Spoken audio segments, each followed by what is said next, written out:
দক্ষিণ আফ্রিকা বনাম আফগানিস্তান টি-20 বিশ্বকাপ 2026 ডবল সুপার ওভারের থ্রিলার ম্যাচে গুরবাজ টানা 3টি ছক্কা হাঁকালেও আফগানিস্তান 4 রানে পিছিয়ে পড়ে।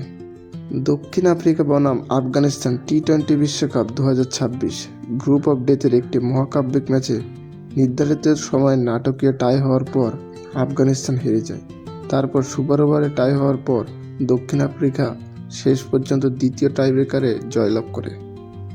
2026 বুধবার টি-20 বিশ্বকাপে গ্রুপ ডি এর একটি রোমাঞ্চকর ম্যাচে দক্ষিণ আফ্রিকা আফগানিস্তানকে 2টি সুপার ওভারে হারিয়েছে। ব্যাট করতে নেমে দক্ষিণ আফ্রিকা কুইন্টন ডিকক 59 এবং রায়ান রিকলটন 61 রানের উপর ভিত্তি করে 6 উইকেটে 187 রানের প্রতিযোগিতামূলক সংগ্রহ করে।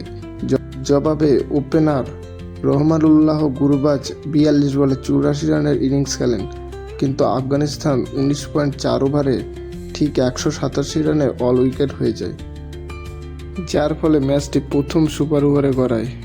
এই প্রথম সুপার ওভারে উমারজাই লুঙ্গিয়ানগিটির বলে 2টি 4 এবং একটি ছক্কা মারলে আফগানিস্তান বিনা উইকেটে 17 রান করে।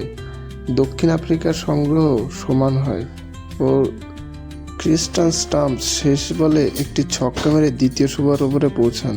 দ্বিতীয় সুপার ওভারে প্রথমে ব্যাট করে দক্ষিণ আফ্রিকা 23 রান করে, যার মধ্যে ডেভিড মিলারের 16 রান ছিল।